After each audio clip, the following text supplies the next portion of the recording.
जय श्री राम। अस्त ग्रह। सूर्य की प्रभा इतनी तीव्र है कि उसमें कोई भी ग्रह हमें दिखाई नहीं पड़ता। जब कोई ग्रह सूर्य की प्रभा रेंज में आ जाता है तो वह ग्रह अदृश्य हो जाता है। ऐसी स्थिति में ग्रह को अस्त कहा गया है, अर्थात ग्रह का कुछ समय के लिए अस्तित्व खत्म हो जाता है, यानी पृथ्वी से दिखाई नहीं पड़ता। यही अस्त होना कहा गया है। कोई ग्रह इस तरह अस्त की अवस्था में आ जाता है तो अपनी शक्ति खो चुका होता है। फिर वह ग्रह जन्म कुंडली के अंदर शुभ परिणाम देने में अपनी क्षमता खो चुका होता है। राहु केतु को छोड़ करके सभी ग्रह अस्त होते हैं। अस्त ग्रह कुंडली में सुचारू रूप से कार्य करने में सक्षम नहीं होता। किसी भी अस्त ग्रह का प्रभावहीनता का सही अनुमान लगाने के लिए उस ग्रह का कुंडली में स्थिति, कारण बल, सूर्य के साथ में दूरी का अंतर ज्ञात करना आवश्यक होता है।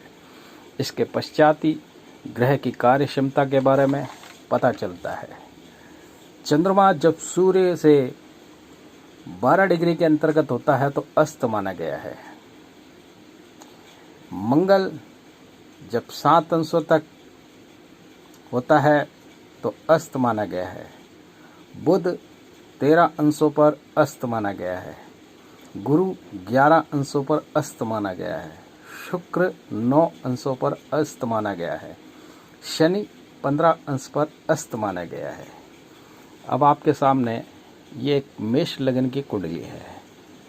इसके द्वारा हम अस्त ग्रह की परिभाषा को समझेंगे।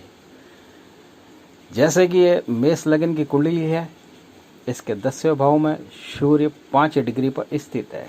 साथ में चंद्रमा 12 डिग्री पर, बुध 27 डिग्री पर अस्त है। डिग्री का अर्थ है प्रत्येक ग्रह 30 डिग्री तक चलता है।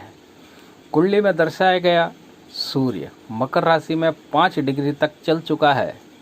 सूर्य के साथ पहले चंद्रमा को देखेंगे। चंद्रमा 12 डिग्री तक चल चुका है। बुध 27 डिग्री चल चुका है। इसके लिए पहले हम सूर्य व चंद्रमा की डिग्री का अंतर निकालेंगे। 12 डिग्री में से 5 डिग्री को माइनस करेंगे, हमारे पास में बचता है 7, अर्थात सूर्य व चंद्रमा में 60 डिग्री का अंतर है।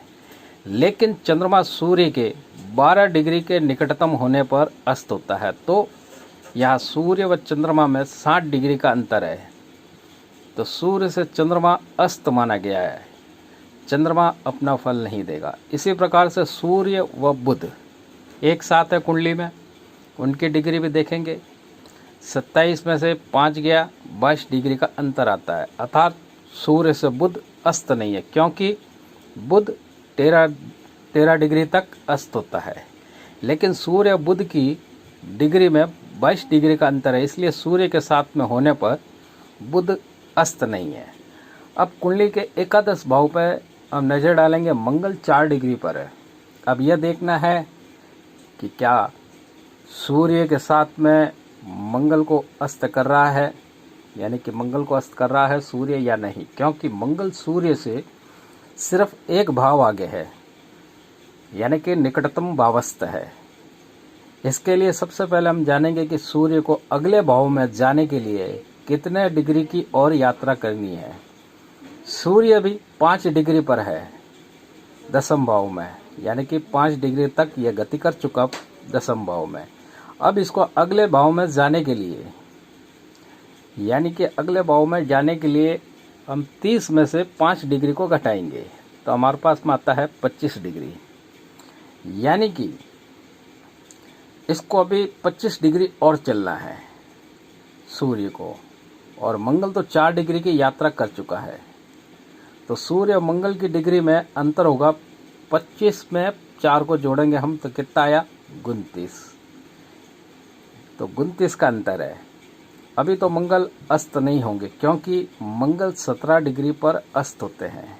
इसी प्रकार पिछले भाव 9वें भाव में हम शुक्र को देखेंगे, 28 डिग्री पर है। इसे सूर्य अस्त कर रहा है या नहीं, यह चेक करते हैं। शुक्र 28 डिग्री पर है, सूर्य 10वें भाव में 5 डिग्री पर है। इसका अर्थ है कि शुक्र यदि 2 डिग्री और चले तो 10वें भाव में पहुंच जाएगा वो। सूर्य 10वें भाव में 5 डिग्री चल चुका है, तो सूर्य व चंद्रमा के बीच, सूर्य व शुक्र के बीच का अंतर हुआ 5 + 2 यानी कि 60 डिग्री का।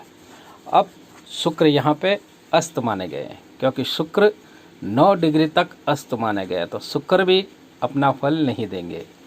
अस्त ग्रह चाहे मूल त्रिकोण राशि का हो या उच्च राशि में हो, लेकिन वो अपने अच्छे परिणाम नहीं दे सकते।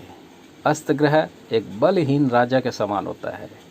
यह ग्रह अपने कारक तत्वों में और जिस भाव में स्थित है उस भाव के कारक होते हैं, जिस भाव के कारक होते हैं उसको फली में, उसके फलों में कमी लाते हैं।